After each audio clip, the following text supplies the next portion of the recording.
There are now more than 90,000 people hospitalized in the country with COVID-related illness, the highest number since the pandemic began. Hospital ICUs are nearly filled in some places. The U.S. currently averages more than 1,500 deaths a day, a number that could rise once reporting resumes after this holiday weekend. All of this is putting enormous strain on healthcare workers, including nurses.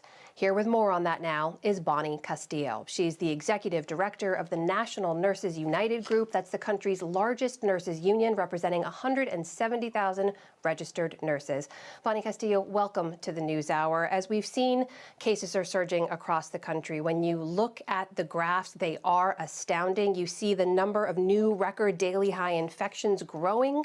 You see, when you look at the map across the country, that no corner of the nation is untouched. The darker the shading on this map, the worse the surge is.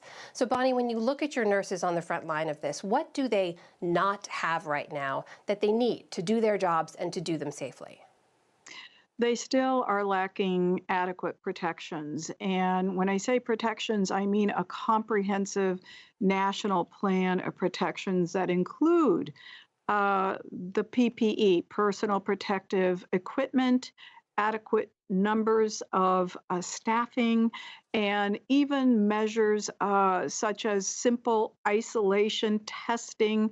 We are going without, and we've been 9 months into this and have had enough time to prepare. We know what we need, but we still don't have it. I think this will surprise a lot of people that all these many months later, after all the calls for additional PPE and that protective gear, nurses still don't have it. And we put this question to the American Hospital Association, which represents about 5,000 hospitals and healthcare systems. They share your concerns. They say they have serious concerns about the availability of PPE. And they also said, in reference to the Trump administration's efforts, that they appreciate those efforts, but that the demand continues to outpace production. So, Bonnie, at this point, how do nurses get what they need? What could be done today or this week to get them the supplies that they need? Well, we need both the hospitals to be mandated to provide nurses adequate protections because we actually know that we're still dealing with having PPE locked away from nurses when they need it currently in at the bedside. And so, but we also need a national plan.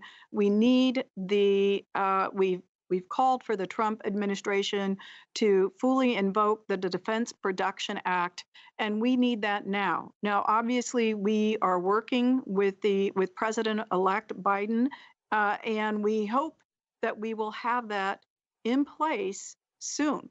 As I said, we need it now, though. Literally, what we are seeing is unprecedented amounts of hospitalizations and deaths. And we're seeing that the employers clearly are not prepared for this, and they've had more than enough time to prepare.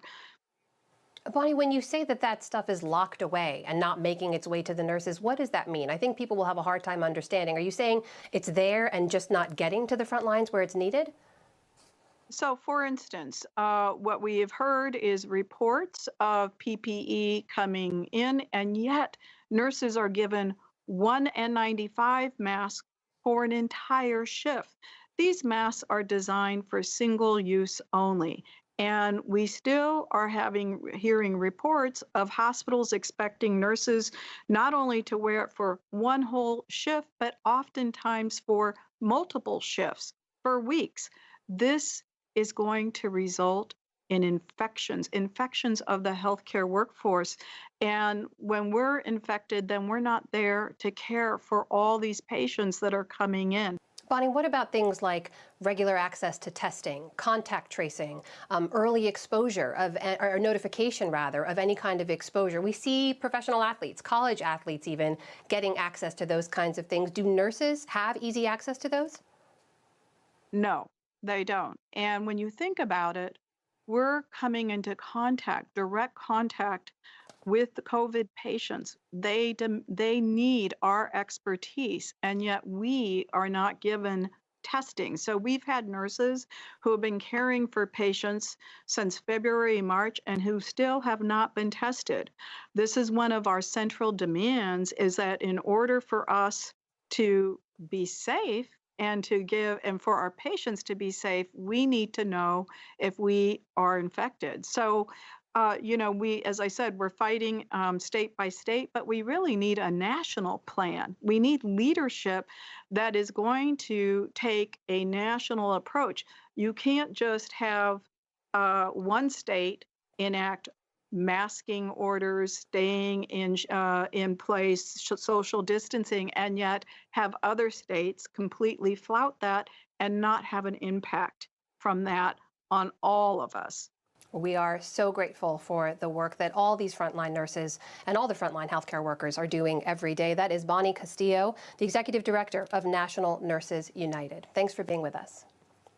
Thank you.